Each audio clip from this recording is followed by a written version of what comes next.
This month I'm going to talk to you about mixing colors on your palette. Now it seems like a simple thing, but anybody who's tried mixing their own colors probably mixed a lot of mud and might not understand exactly why that is.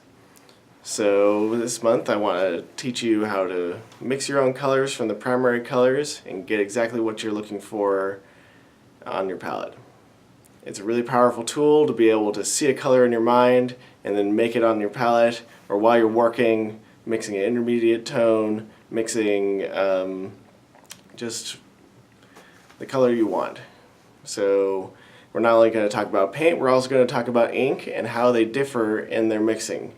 So hopefully it'll be a fun little episode for you, and if it's a review, then it'll just reinforce good habits that you already have.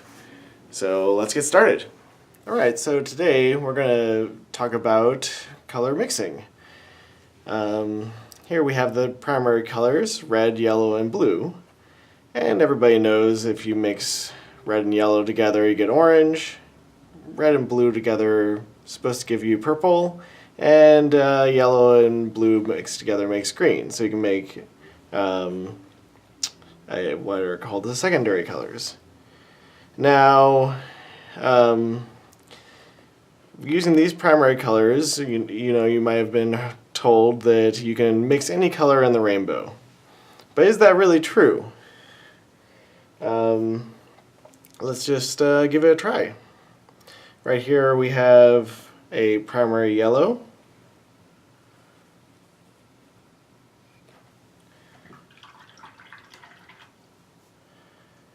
Our next color is ultramarine blue.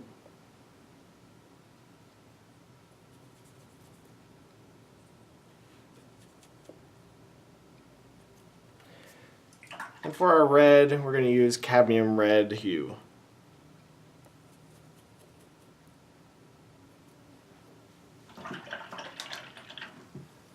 And we're just going to mix these colors together and see what kind of, see if we can make a good color wheel.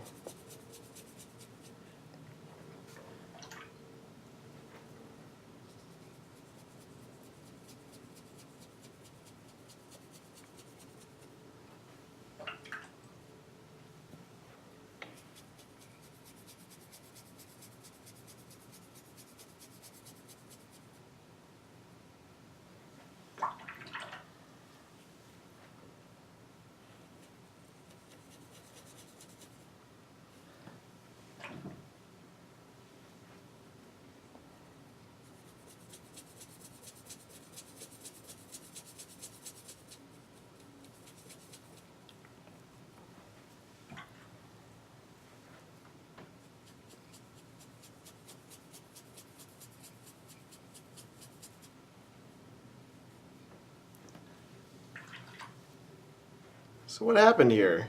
When we mixed our primary colors together, some of these colors turned out looking a little odd. It doesn't really look like a saturated green. It's kind of like a very dull green, really, when you mix the blue and the yellow together. Here, this is kind of like a peach color. It's not really bright, fiery orange. And here we got kind of like a mauve color, but that's a pretty good purple, but not great. What's going on here? Well, the thing is that every color has what we call a bias. Some yellows are closer to orange, say, than they are to green. Some blues are closer to purple than they are to green.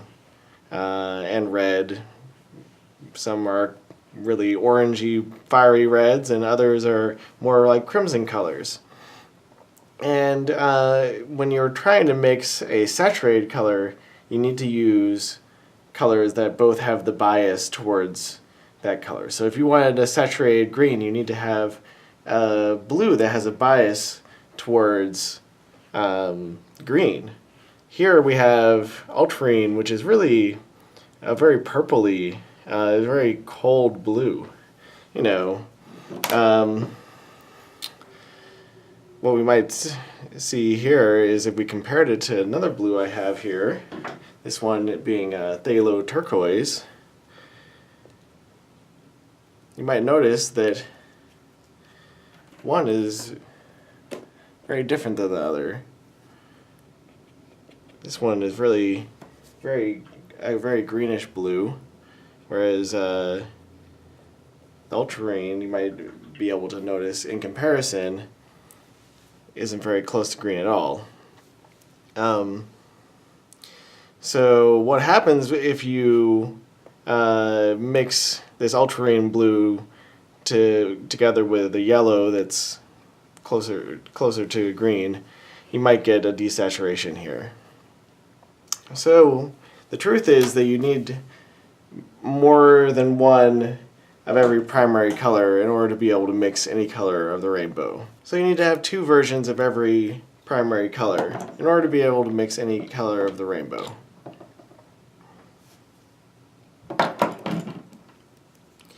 So here we have a alizarin crimson.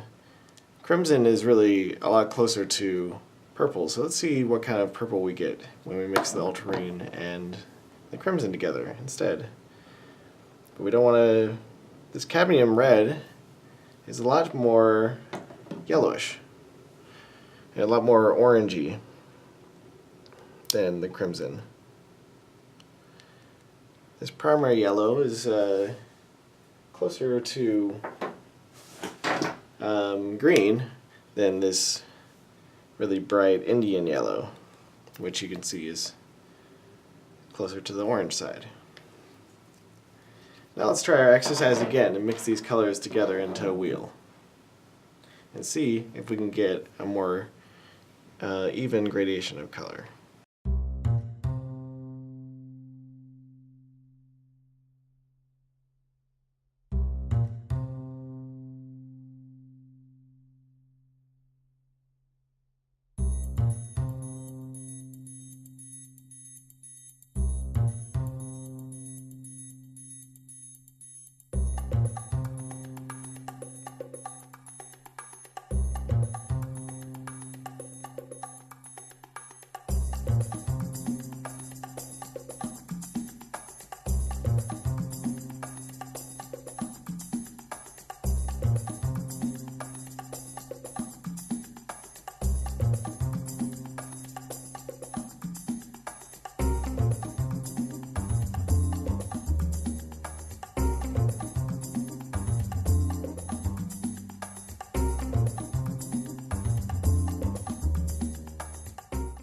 So you can see here that you can get a full variation of color if you used split primaries. But wait, look at the purple here. It's a richer purple, but it's not that really bright purple that you might be looking for. That's because purple is on the edge of the visual spectrum. So to get really bright purple, we want to actually mix turquoise and magenta together. Let's give this a try.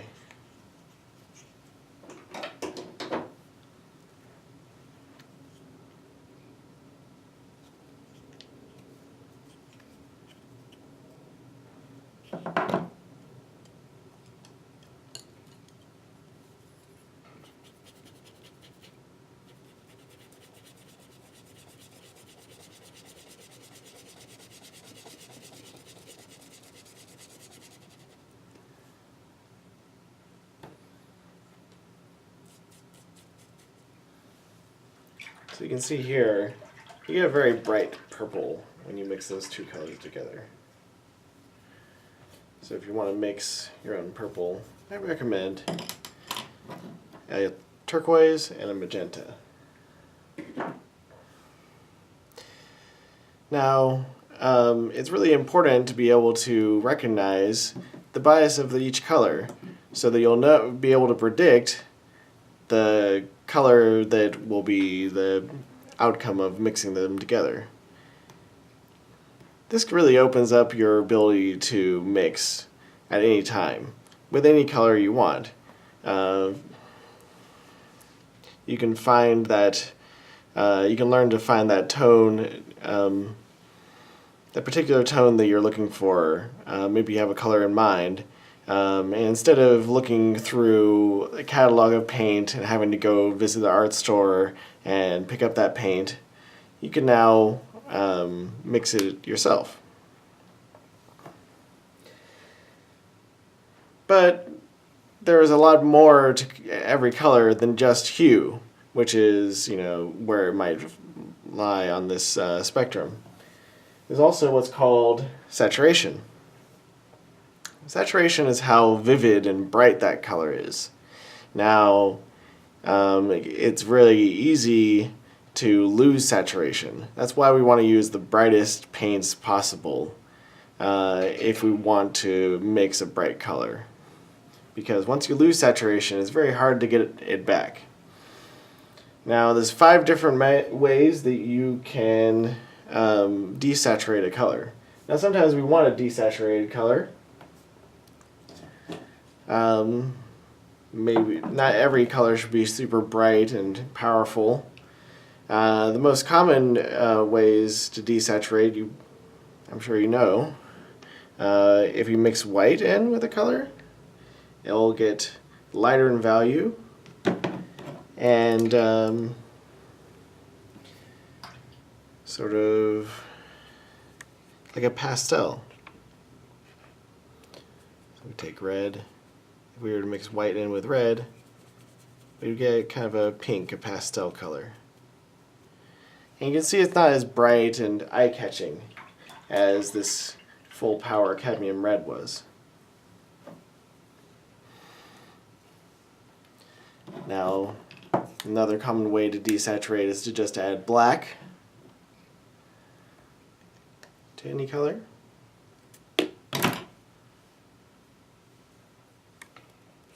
Let's say we had this turquoise color and we wanted to deepen it and desaturate it. Mix a little black in, and we have a nice sort of deep blue black. Maybe something good for painting black Space Marine armor. But that's just 2 ways to desaturate. What if we don't want to change the value of our color, but we wanted to just kind of dull it? We could use a little gray.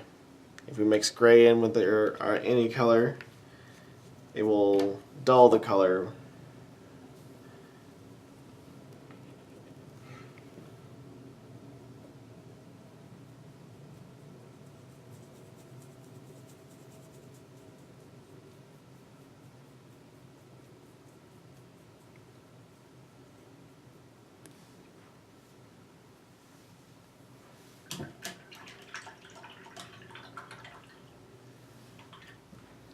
Another option is we can mix in another neutral color, like brown. I like to call grays and browns neutrals. It is just a little raw ember. If we were to take this green, for example, that's very bright and saturated, let's mix it in with the brown. And we can get lots of interesting forest colors.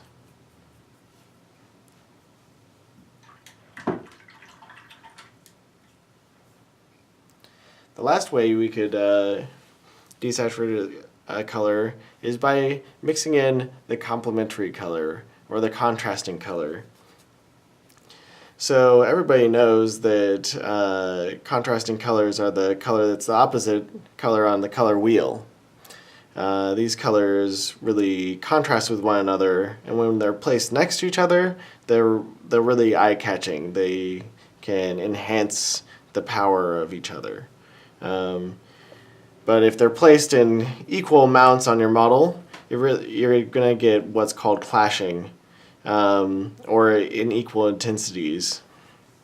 Clashing is when your eye doesn't know what to look at on the figure, and it's a really bad thing. We want to avoid it clashing or using it without thought. So But what we can do is use, say, a desaturated color of one of these contrasting colors and a saturated color of the other, and that way the color that's more saturated will be enhanced by having the contrasting color present and also by being the more saturated color. But if we were to mix them together, what would we get? You in fact get a brown sort of color.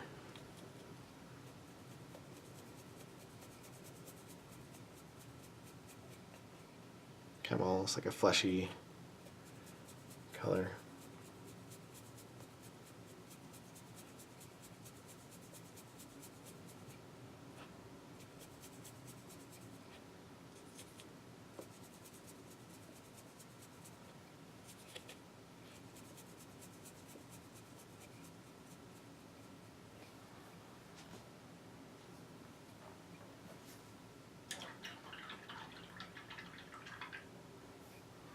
And it's actually this sort of desaturation that's happening when you use primary colors that have conflicting biases. So that secondary aspect, that bias towards one color or another, is contrasting with the other color's bias. So the next thing you need to know about mixing colors is about the color strengths. Now, everybody knows that when you're mixing gray, you want to start, you don't want to start adding white to black, because you can see that it's going to take a lot of white to get a light gray. It's a lot better to start with black and mix that into your white, because black affects the mixture so strongly.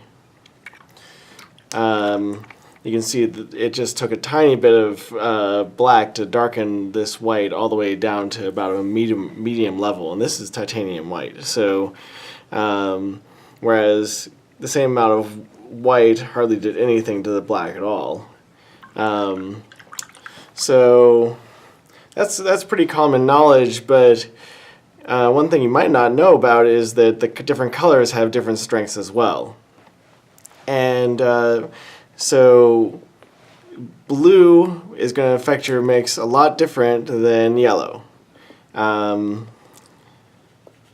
So if you were mixing green and you were to try to mix equal parts of blue and yellow together, you would see that it would it would come out a lot darker, a lot more blue than yellow. That's because blue is much stronger than yellow as far as a color goes. In fact, it can take 3 to 5 times as much yellow in a mixture to get the same sort of change in the color. So what you want to do is similar to how you would fix the problem of mixing gray, is that you might want to mix blue into yellow rather than the other way around. So you might start with the yellow and then mix blue in slowly and to find your mixture. Or if you wanted to make your mixture more blue, you would want to add a smaller amount of that paint to get the result that you want. And now red is kind of in the middle as far as strength-wise. So, and the same can be said for some of the secondary colors, like green is kind of in the middle. If you think about it, you're mixing blue and yellow together, so you're kind of getting a color whose strength is in the middle as well. Whereas orange is on the weak side because it's closer to yellow, it doesn't have any blue in the mixture, and purple is kind of on the strong side of your mixtures. So that's really important when figuring out how much of a color to mix in. So the next thing I want to talk about is mixing inks together. Inks don't really act the same as paint. If anything, the desaturation that you get with the different color temperature, the color bias that we were talking about earlier, is even more pronounced when it comes to ink.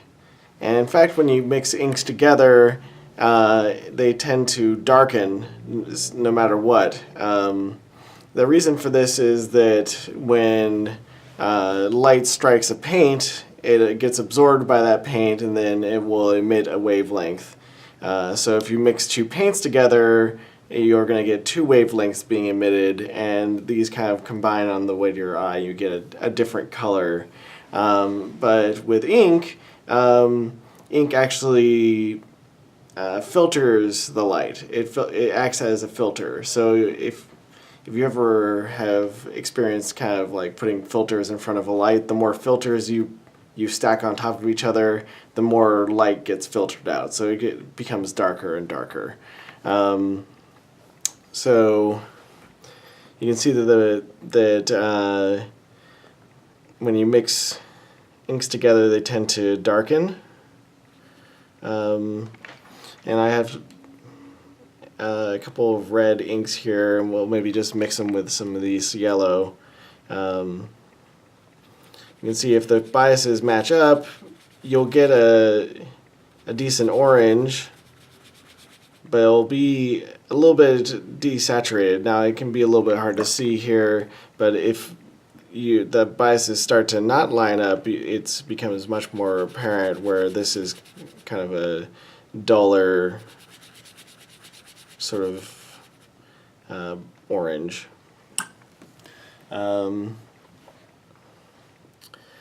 So what you can mix inks that are fairly similar to each other, and the desaturation is not quite as noticeable, but the more different the ink is, the harder it is to actually mix a saturated tone with it. And that's why having a variety of inks can be really handy.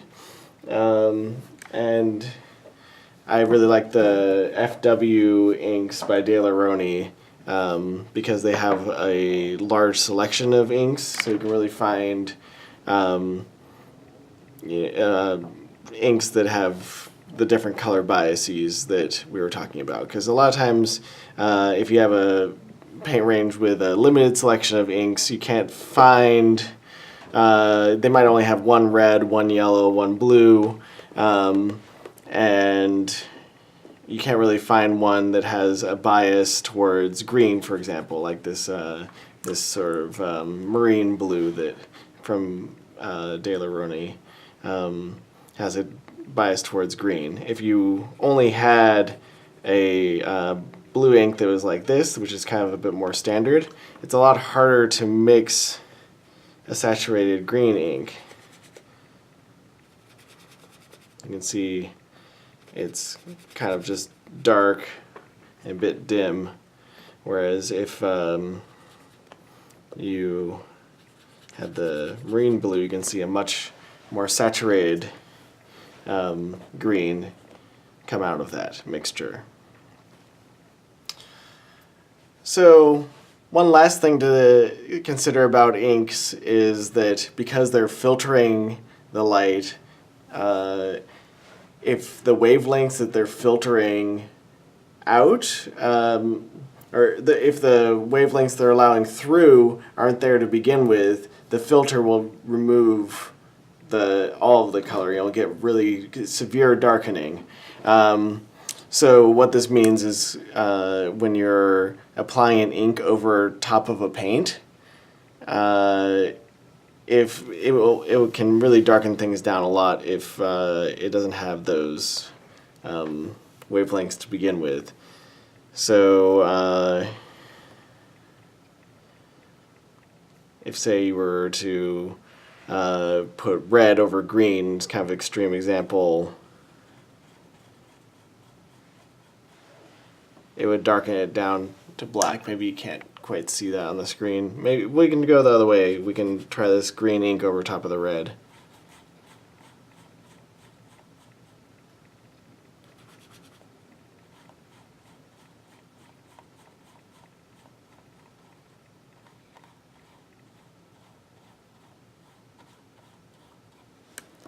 So it almost becomes sort of grayish.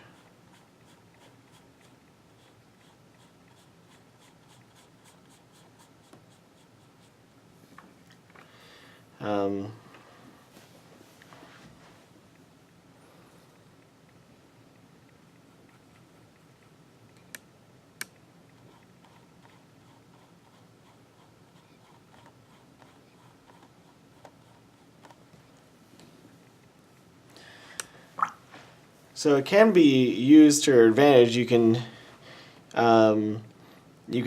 use if you had a really saturated green coat on a model and you wanted to make the shadows darker, you could actually use red ink on top of that, and it could darken the shadows with the red ink instead. It would look, it would create an interesting effect.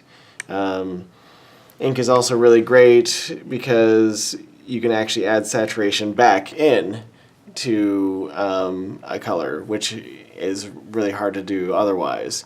So, for example, we have this color here on our piece of paper, and it's kind of like a desaturated yellow.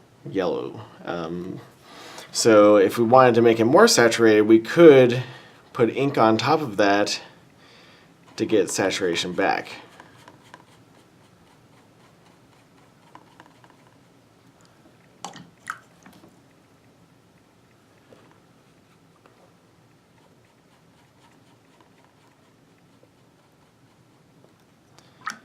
And this is one of the only ways to make a color more saturated than it already is, without applying a new brighter paint on top.